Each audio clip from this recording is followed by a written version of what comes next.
আসসালামু আলাইকুম। আজকে স্টেট গেস্ট হাউস খুলনাতে প্রশাসনিক পুনর্বিন্যাস সংক্রান্ত জাতীয় বাস্তবায়ন কমিটি নিকারের 119তম সভা অনুষ্ঠিত হয়। উক্ত সভায় সভাপতিত্ব করেন আমাদের chief adviser professor Mohammad Yunus. উক্ত সভায় মাননীয় ফিনান্স উপদেষ্টা, তারপর এনার্জি উপদেষ্টা ফজল কবির খান, হেলথ উপদেষ্টা নূরজাহান বেগম, ইন্ডাস্ট্রিজ এলজিআরডি উপদেষ্টা আদিলুর রহমান খান উপস্থিত ছিলেন এবং বেশ কিছু সচিব গিয়েছিলেন, 10 জনের বেশি সচিব উপস্থিত ছিলেন। তো পুরো মিটিংটা, এই মিটিংয়ে প্রশাসনিক পুনর্বিন্যাস সংক্রান্ত মোট 11টি প্রস্তাব অনুমোদিত হয়েছে। তার মধ্যে আমি একের পর এক বলে যাচ্ছি।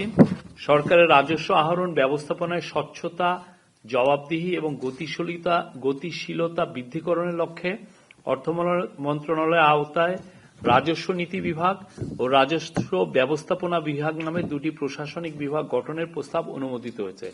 আপনারা জানেন এটা বেশ আগেই এটা নিয়ে ডিসিশন হয়েছিল এবং সেই জন্য অনেক কাজ এগিয়েও গেছে, কিন্তু এখন যেহেতু এটা প্রশাসনিক নিকারের মিটিং, এটা একটা এটা অনুমোদিত হওয়াটা হচ্ছে সরকারি বিধান, তো সেই অনুযায়ী আজকে এটার অনুমোদিত হয়েছে। এবং এনবিআর এর যে বর্তমান চেয়ারম্যান উনি বলেছেন যে এই পুরো দুইটা বিভাগ ফাংশনিং শুরু করা ওনারা এক্সপেক্ট করছেন যে এটা ফেব্রুয়ারি মাসে এই দুইটা বিভাগ পুরোপুরি কাজ শুরু করবে সেপারেটলি। উল্লেখ্য, এ বিষয়ে ইতিমধ্যে রাজস্ব নীতি ও রাজস্ব ব্যবস্থাপনা অধ্যাদেশ 2025 জারি করা হয়েছে। দ্বিতীয় এজেন্ডা হচ্ছে স্বাস্থ্য সেবা বিভাগ ও স্বাস্থ্য শিক্ষা ও পরিবার কল্যাণ বিভাগ দুটিকে একত্রীকরণের মাধ্যমে স্বাস্থ্য ও পরিবার কল্যাণ মন্ত্রণালয় পুনর্গঠন করার প্রস্তাব অনুমোদিত হয়েছে। এছাড়া মহিলা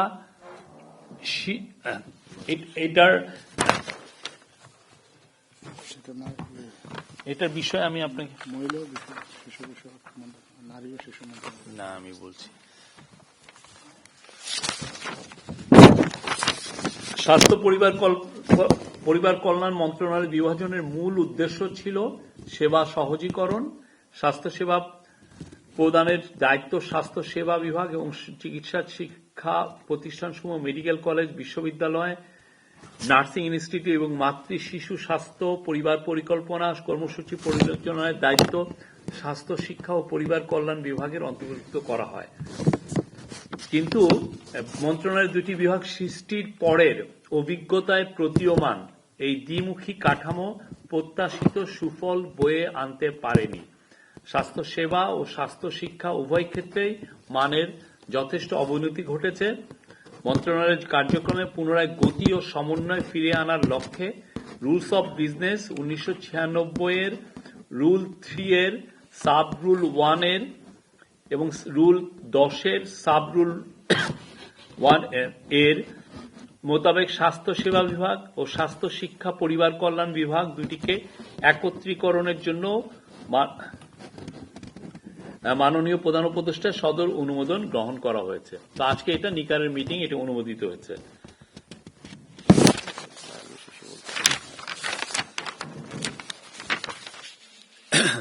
আরেকটা হচ্ছে যে আজকে নারী ও আগে মহিলা ও শিশু বিষয়ক মন্ত্রণালয় ছিল, এটার নাম পরিবর্তন হচ্ছে নারী ও শিশু মন্ত্রণালয়। এটার প্রস্তাবটি অনুমোদিত হয়েছে, তবে এটার ইংরেজি নাম ministry of women and children affairs, এটা অপরিবর্তিত থাকবে। আগে এটার নাম ছিল মহিলা ও শিশু বিষয়ক মন্ত্রণালয়, এখন এটার নাম হচ্ছে নারী ও শিশু মন্ত্রণালয়। আর পরিবেশগত, বৈশ্বিক ঐতিহ্য, পর্যটন এবং অর্থনৈতিক সম্ভাবনার বিবেচনায় সাতক্ষীরা জেলাকে বি ক্যাটাগরির জেলা থেকে এ ক্যাটাগরির জেলায় উন্নীত করার প্রস্তাব অনুমোদিত হয়েছে। বৈঠকে এটাও ডিসকাশন হয়েছে যে সাতক্ষীরা, আপনারা জানেন গত স্বৈরাচারের সময়ে সাতক্ষীরার মানুষের উপর ভয়ানক নির্যাতন চালানো হয়েছিল। আর আপনি জানেন সাতক্ষীরাতে সুন্দরবন আছে, সাতক্ষীরার এখন সাথে সাতক্ষীরার ভোমরা বন্দর এখন একটা খুবই গুরুত্বপূর্ণ একটা বন্দর হিসেবে ইমার্জ করেছে, এবং সাতক্ষীরা আমাদের মানে দেশের জন্য এইটা একটা খুবই ইম্পর্টেন্ট একটা ডিস্ট্রিক্ট। তো সেটা বিবেচনায় এটাকে এ ক্যাটাগরি ডিস্ট্রিক্ট হিসাবে অনুমোদিত হয়েছে। গাজীপুর জেলার পূর্বাচল উত্তর, নারায়ণগঞ্জ জেলায় পূর্বাচল দক্ষিণ, নরসিংদী জেলার রায়পুরার একটা অংশ, কক্সবাজার জেলার মাতারবাড়ি নামে মোট 4টি নতুন থানা স্থাপন এর প্রস্তাব অনুমোদিত হয়েছে। গাজীপুর জেলা এটা হবে পূর্বাচল উত্তর, নারায়ণগঞ্জ জেলার এটা হবে পূর্বাচল দক্ষিণ, যেটা রূপগঞ্জের মধ্যে পড়েছে, আর নরসিংদী জেলায় রায়পুরারই 2টা ভাগ করে আর একটা থানা হচ্ছে। এটার নামটা এখনো কনফার্ম হয়নি, নামটা পরবর্তীতে জানিয়ে দেওয়া হবে। আর কক্সবাজার জেলার মাতারবাড়ি থানা, আপনি জানেন মাতারবাড়িতে খুব আমরা ডিপ সি পোর্ট করছি, অনেকগুলো ইম্পর্টেন্ট কি পয়েন্ট ইনস্টলেশন আছে, যেখানে অনেকগুলো বড় বড় পাওয়ার প্ল্যান্ট আছে, অন্যান্য লজিস্টিক্যাল ফ্যাসিলিটিস তৈরি করা হচ্ছে, ওইখানে ফিশিং একটা হাব তৈরি করা হবে। এবং এই কক্সবাজার, মাতারবাড়ি এবং মহেশখালী নিয়ে সম্প্রতি মিডা গঠিত হয়েছে, মহেশখালী ইন্টিগ্রেটেড ডেভেলপমেন্ট অথরিটি। সেই জন্য এইটার বিবেচনায়, এইটার গুরুত্ব বিবেচনায় এখানে একটা নতুন থানার প্রস্তাব অনুমোদন হয়েছে, এটার নাম হবে মাতারবাড়ি থানা।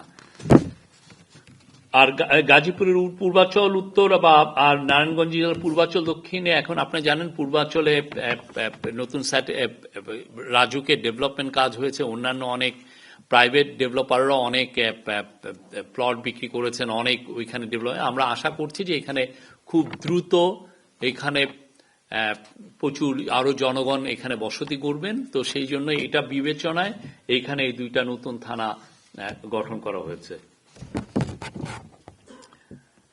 আর ঠাকুরগাঁ জেলায় ভুল্লি থানার নামের বানান সংশোধন করে ভুল্লি প্রতিস্থাপন করার প্রস্তাব অনুমোদিত হয়েছে। ইয়ে হচ্ছে যে আগেরটা হচ্ছে রস্যুকার ছিল ভুল্লি আগেরটার, এখন যেটা হবে দীর্ঘকার ভুল্লি। এই ছিল। আর আজকে এছাড়াও মিটিং এ বেশ কিছু বিষয়ে আলোচ হয়েছে, সেটাও একটা হচ্ছে যে ঢাকা মেট্রোপলিটন পুলিশ, আপনি জানেন এখন 50টি থানা তাদের আন্ডারে, এটা একটা বিশাল কর্মযজ্ঞ।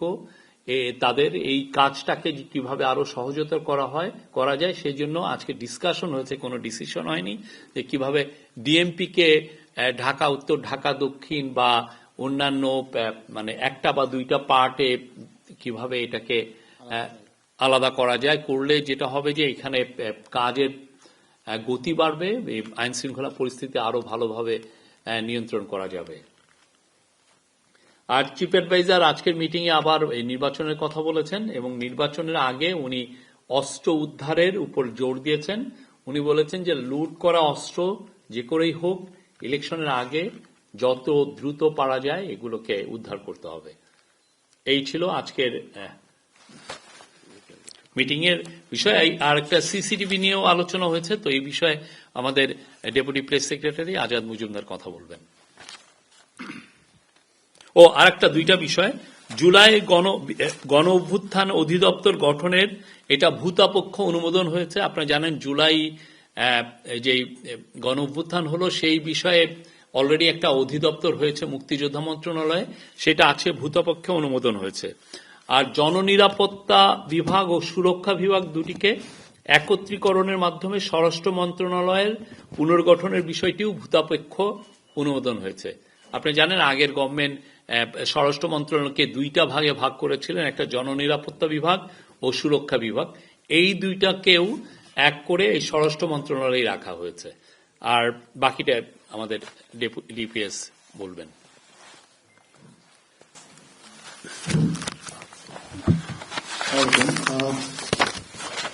আপনারা জানেন যে এর মধ্যে আমরা আপনাদেরকে জানিয়েছিলাম যে আসন্ন জাতীয় নির্বাচন এবং গণভোট উপলক্ষে যে ভোট কেন্দ্রগুলো আছে সারা দেশে প্রায় 42,000 ভোট কেন্দ্র, এই সবগুলো কেন্দ্রেই সিসিটিভি স্থাপনের একটা উদ্যোগ নেওয়া হয়েছে।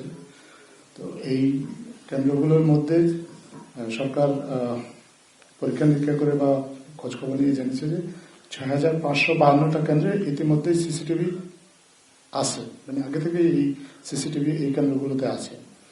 বাকি যে কেন্দ্রগুলো আছে সেগুলোতে আপনার সিসিটিভি স্থাপন করা হবে।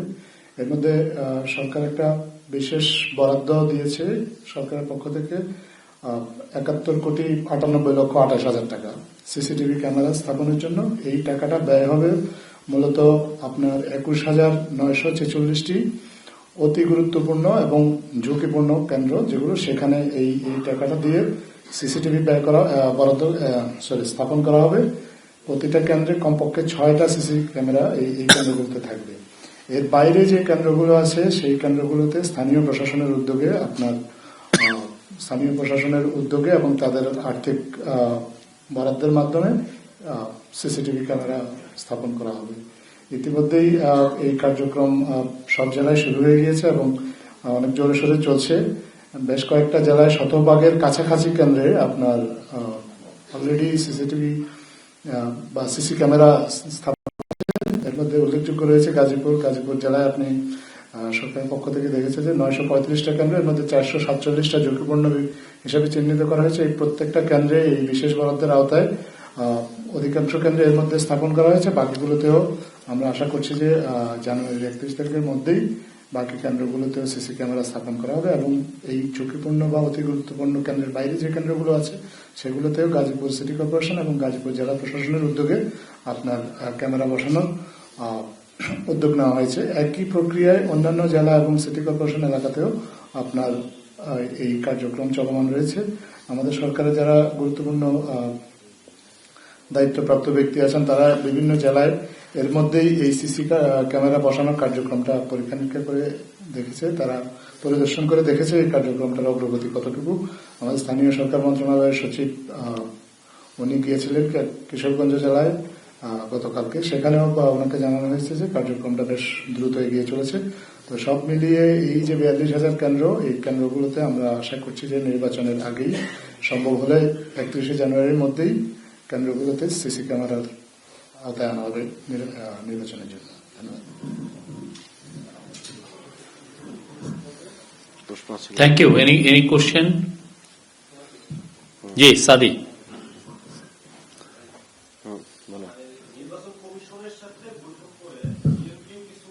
বিএনপির পক্ষ থেকেও কিছু অভিযোগ করা হয়েছে, জামাতের পক্ষ থেকেও করা হয়েছে, এমনকি এনসিপির পক্ষ থেকেও করা হয়েছে। নির্বাচন কমিশনের ভূমিকা, সরকার যে সামনে নির্বাচনকে ঐতিহাসিক নির্বাচন উৎসর্গ করার কথা বলছে, নির্বাচন কমিশন সেই ক্ষেত্রে নিরপেক্ষভাবে কাজ করতে পারছে কিনা, সরকারের এক্ষেত্রে সরকার কি মনে করে?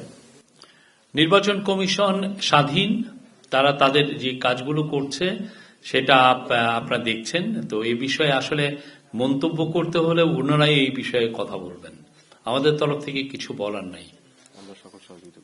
আমাদের যে কাজগুলো যেটা আছে তাদেরকে একটা ভালো ইলেকশন অর্গানাইজ করার জন্য যেই সাপোর্টটা দরকার প্রত্যেকটা সাপোর্টই দেওয়া হচ্ছে, প্রত্যেকটা বিষয়ে তাদেরকে যথেষ্ট সাপোর্ট দেওয়া হচ্ছে এবং অবশ্যই নির্বাচনকে সুষ্ঠু, ফ্রি, ফেয়ার, পিসফুল, ফেস্টিভ করা এটা এই গভর্নমেন্টের দায়িত্ব। গভর্নমেন্টের দায়িত্বে যতগুলো কাজ পড়ে সেই কাজগুলো গভর্নমেন্ট করছে। আরেকটা জিনিস আমি একটু সিসি ক্যামেরা প্রসঙ্গে উল্লেখ করে দিতে চাই, সেটা হচ্ছে সারা দেশে 299টা ভোট কেন্দ্র শনাক্ত করা হয়েছে যেগুলোতে বিদ্যুৎ সংযোগ নেই। তো এই কেন্দ্রগুলোতে আপনার সৌর বিদ্যুৎ সরবরাহ করার উদ্যোগ নেওয়া হয়েছে এবং স্থানীয় প্রশাসনকে নির্দেশ দেওয়া হয়েছে প্রয়োজনে জেনারেটরের মাধ্যমে হলেও এই কেন্দ্রগুলোতে অন্তত ভোটের দিন যেন বিদ্যুৎ সরবরাহ নিশ্চিত করা যায়।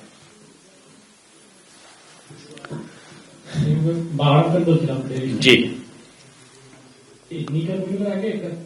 বৈঠক হয়, জি ওইখানে ফরিদপুর এবং কুমিল্লা বিভাগের একটা সিদ্ধান্ত ছিল, এটা কি উপস্থাপিত হয়েছিল বৈঠকে?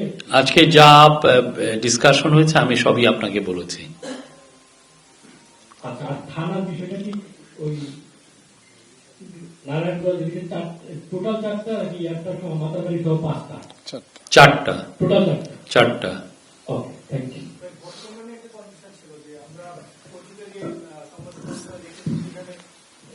42,000-এর কথা বলা হচ্ছিল, এখন আজকে বললেন যে 42,000 কেন্দ্রে স্থাপন করা হবে। তো ফাইনালি কি আমাদের যে নাম্বারটি 42,000 কেন্দ্রে কি আমরা সিসিটিভি ফুটেজ পাচ্ছি, সবগুলো কেন্দ্রে কি সিসিটিভি ফুটেজ পাওয়া যাচ্ছে?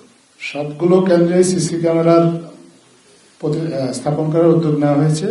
এর মধ্যে আপনার 21,946টা কেন্দ্র, এগুলোকে অতি গুরুত্বপূর্ণ এবং ঝুঁকিপূর্ণ বিবেচনায় এগুলোতে সিসি ক্যামেরা স্থাপনের জন্য সরকারের পক্ষ থেকে, অর্থ মন্ত্রণালয় থেকে স্পেশাল প্রজেক্ট একটা স্পেশাল অ্যালোকেশন দেওয়া হয়েছে। সেইটার পরিমাণ হচ্ছে 71,98,28,000 টাকা। এই টাকা দিয়ে এই 21,000 কেন্দ্রে আপনার সিসি ক্যামেরা স্থাপন করা হচ্ছে। বাকি যে কেন্দ্রগুলো আছে সেগুলোতে স্থানীয় যে প্রশাসন, স্থানীয় যে সিটি কর্পোরেশন এবং জেলা প্রশাসন, তাদের যে নিয়মিত অর্থ বরাদ্দ, যেটা তাদের নিয়মিত অর্থ থেকে তারা বাকি কেন্দ্রগুলোতেও সিসি ক্যামেরা বসানোর উদ্যোগ নিয়েছে। আর কিছু কেন্দ্র আছেই অলরেডি। আর এর মধ্যে ইতিমধ্যে এই 42,000-এর মধ্যে 6,552টা কেন্দ্রে কিন্তু আগে থেকেই আসলে সিসি ক্যামেরা আছে, তো সেগুলোতে আর নতুন করে আর সিসি ক্যামেরা বসানোর প্রয়োজন পড়ছে না। সেটি হচ্ছে যে প্রধান উপদেষ্টা তো লুট করা অস্ত্র উদ্ধারের ব্যাপারে নির্দেশনা দিয়েছেন, এর বাইরে কি আর কোনো চ্যালেঞ্জের বিষয়ে আলোচনা হয়েছে কিনা? না, এটা ওভারঅল ডিসকাশন হয়েছে। আজকে যেহেতু নিকারের মিটিং ছিল, মূল ডিসকাশনটা প্রশাসনিক পুনর্বিন্যাস এগুলো নিয়েই হয়েছে। একটা বড় বিগ ইস্যু ছিল ঢাকা মেট্রোপলিটন পুলিশ। আপনি জানেন এটা ক্রমান্বয়ে বড় হচ্ছে, ঢাকার আয়তনও বড় হচ্ছে। ঢাকার সিটি যেটা আমরা দেখছি সেটা তো সেই সিটিতে নাই, ছোট জায়গাটা নাই। এখন আপনি জানেন যে এখন ওয়ার্ল্ডের এখন ঢাকা একটা নিউ একটা সার্ভেতে বলছে যে ওয়ার্ল্ডের এখন ঢাকা সেকেন্ড লার্জেস্ট সিটি। তো সেইখানে law and order situation manage করাতে এটা খুবই টাফ একটা কাজ। সেই কাজটাকে কিভাবে স্মুথ করা যায়, আরো ইজিয়ার করা যায় এবং এতে যাতে আইন শৃঙ্খলা বাহিনী আরো ভালোভাবে রেসপন্ড করতে পারেন এনি ল অ্যান্ড চ্যালেঞ্জেস গুলো। তো সেটার জন্য এই আলাপগুলো হয়েছে যে কিভাবে এটা কি ঢাকা উত্তর ঢাকা দক্ষিণ নামে ডিএমপি দুইটা হবে কিনা, বা এছাড়াও আগে যেটা মডেল ছিল যে গুলশান একটা ইটসেলফি একটা পৌরসভা ছিল, মিরপুর একটা পৌরসভা ছিল, ওই আগের মডেলে মানে পৌরসভা ডিক্লেয়ার করে না, মানে ওই একটা সার্কেল ফ্রেমটাকে ধরে নতুন করে মানে 3-4টা ভাগে করো। মানে মূল কাজটা হচ্ছে যে আপনার আইন শৃঙ্খলা পরিস্থিতি যেভাবে হোক বেটার করাটা এই গভর্নমেন্টের লক্ষ্য। তো সেই জন্য যদি প্রশাসনিক পুনর্বিন্যাস করে এই কাজটা যদি ইজিয়ার করা যায়, হোয়াই নট। বাট এটা ডিসকাশন হয়েছে, কোনো ডিসিশন হয়নি। জি,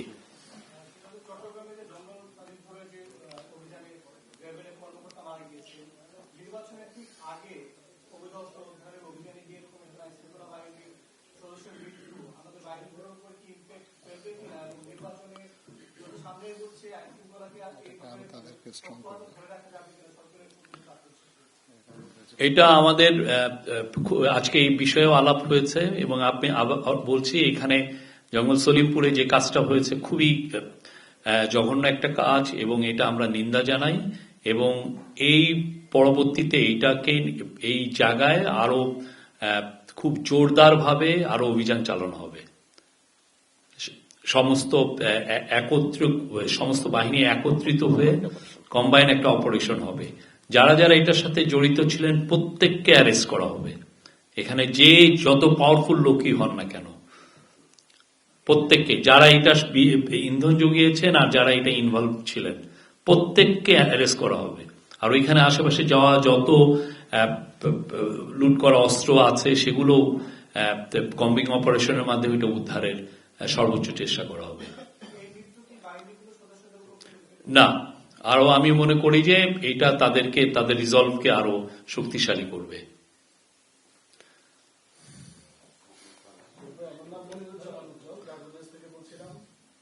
নির্বাচন সামনে এগিয়ে আসছে এবং নানা রকম প্রস্তুতির কথা আমরা শুনছি, এরপরেও নানা মুখে কারোর সাথে দেখা হলে নির্বাচন হবে কিনা এরকম একটা অনিশ্চিত কথাবার্তা শোনা যায়। এটা কি আপনারা কিভাবে দেখেন? ভাই এই কোশ্চেনের কত উত্তর দিব? কেন আপনি যদি ধরে যদি ওই তথাকথিত সাংবাদিকের কথাই কানে প্রতিদিন শুনতে থাকেন তাহলে তো আপনার এটা হবেই।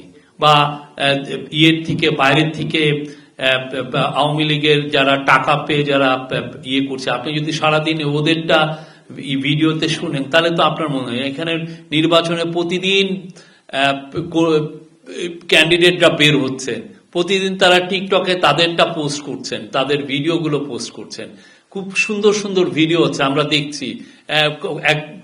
কতজনকে দেখছি যে তারা মানে গ্রামের প্রতিটা বাড়িতে বাড়িতে যাচ্ছেন, মাঠ চষে বেড়াচ্ছেন। আপনি ওগুলো না দেখে আপনি দেখছেন কি এই সো কল দু একজন। আপনিও সাংবাদিক ছিলেন, আমিও সাংবাদিকতা করি, আপনিও সাংবাদিকতা খেলবেন। এই কোশ্চেনগুলোকে যদি আপনার না নেন তাহলে আমরা এটা নিয়ে কয়শোবার কোশ্চেনে উত্তর দিয়েছি, এটা কতবার দিয়েছি। কোন ধরনের শুনেন, নির্বাচন নিয়ে কোন রকমের কোন আনসার্টেনটি নেই ইনশাল্লাহ, এবং নির্বাচন খুব ভালো হবে, ফ্রি ফেয়ার পিসফুল ফেস্টিভ হবে, বাংলাদেশের মানুষ সবাই ভোট কেন্দ্রে আসবেন আমরা আশা করছি, এটা রেকর্ড টার্ন আউট হবে, এটা আমরা আশা করছি। এবং সোফার আপনি তো অনেক, আমি জানি আপনি অনেক বছর ধরে জার্নালিজম করছেন, আমি আপনাকে অনুরোধ করব এর আগের ইলেকশন গুলো আপনি একটু দেখে আসেন যে তখন কি পরিস্থিতি ছিল আর এখন কি, এখন আমরা কি পরিস্থিতি ভালো না মন্দ হয়েছে, আপনি নিজেই একটা যাচাই করতে পারবেন। আমরা মনে করি পরিস্থিতি যথেষ্ট ভালো, দু একটা আইসোলেটেড ঘটনা ঘটছে, বাট নির্বাচন খুব ভালো। আপনি আর মাত্র কত, আজকের পরে মাত্র 22 দিন আছে, এবং সেটার জন্য যথেষ্ট প্রিপারেশন হচ্ছে। সিসিটিভির বিষয়টা আজকে আমরা আপনাদেরকে পুরো আপডেটটা দিলাম। তারপরে বডি অন ক্যামেরার বিষয়ই হচ্ছে, কালকে আমাদের হোম অ্যাডভাইজার গতকাল বলেছেন যে 9 লক্ষ বিভিন্ন বাহিনীর মেম্বার থাকবেন ইয়েতে। তো আমরা আশাবাদী খুব ভালো ইলেকশন হবে। আর পলিটিক্যাল পার্টিগুলো দেখে গেছেন অনেক কনস্ট্রাকটিভ ডায়ালগ করছেন, অনেক ধরনের কথাবার্তা বলছেন যেগুলো নির্বাচনের জন্য ইতিবাচক। কিন্তু তারপর আমরা দেখছি 2-1 ফেসবুকে বা ইউটিউবে এসে বিভ্রান্তি ছড়ানোর চেষ্টা করেছেন, এবং আমরা তাদের পাসটা জানি, তাদের অনেকের যে পিছনটা আমরা জানি, তারা 15.5 বছর কি পরিমাণ দালালি করেছেন এটা আমাদের খুব ভালো মতো জানা আছে। তো আমরা এটা তো অবাক হচ্ছি না, সবার everyone is free to speak, তারাও কথা বলছেন। বাট আমরা আবারও আপনাকে বলছি, নির্বাচন 12ই ফেব্রুয়ারি হবে, একদিন আগেও না একদিন পরেও না, এবং খুব সুন্দরভাবে হবে। আমি একটা জিনিস একটু অ্যাড করতে চাই শহীদের সাথে। নির্বাচন হবে না এরকম বা সংশয় যারা উৎপাদন করে বা এরকম বক্তব্য যারা দিচ্ছে, আপনাদের কাছে আমাদের রিকোয়েস্ট, তাদেরকে জিজ্ঞেস করবেন দয়া করে যে নির্বাচন হবে না এটার পেছনে তাদের যুক্তিটা কি। তারা যদি কোনো যুক্তি উপস্থাপন করতে না পারে, যে কোনো লজিক্যাল কোনো কিছু যদি আপনাদেরকে বলতে না পারে যে এই কারণে তারা মনে করছে যে নির্বাচন হবে না, তাহলে ধরে নিতে হবে যে তারা একটা গণতন্ত্র বিরোধী এবং নির্বাচন বিরোধী প্রপাগান্ডার পার্ট। এই একটা পার্ট তো আছে, আর একটা যখন নাকি আমরা এনসিপি নেতাদের মুখ থেকে শুনতে পাই যে ঠিকমতো আপনারা আমরা তো বললাম যে আপনারা যাদের কাছে নির্বাচন হবে না, নির্বাচন নিয়ে সংশয় যারাই প্রকাশ করবে, আমরা তো আমাদের পার্টটা প্রতিদিনই ক্লিয়ার করছি যে নির্বাচন হবে এবং নির্বাচনের প্রস্তুতি আমরা প্রতিদিন আপনাদেরকে জানাচ্ছি। এখন নির্বাচন হবে না এরকম কথা যারা বলছে, এটা আসলে তাদেরকেই আপনাদের জিজ্ঞেস করতে হবে যে তারা কোন গ্রাউন্ডে কোন লজিকের ভিত্তিতে নির্বাচন হবে না বলছেন। তারা যদি কোনো গ্রাউন্ড এবং লজিক আপনাদের কাছে স্পষ্ট না করতে পারে, তাহলে মনে করবেন যে এটা তাদের আসলে মস্তিষ্ক প্রসূত কল্পনা, অথবা তারা এক ধরনের প্রপাগান্ডার পার্ট। আর এই বিষয়ে কোশ্চেন, এটা এই বিষয়ে আর কোশ্চেন নিব না প্লিজ।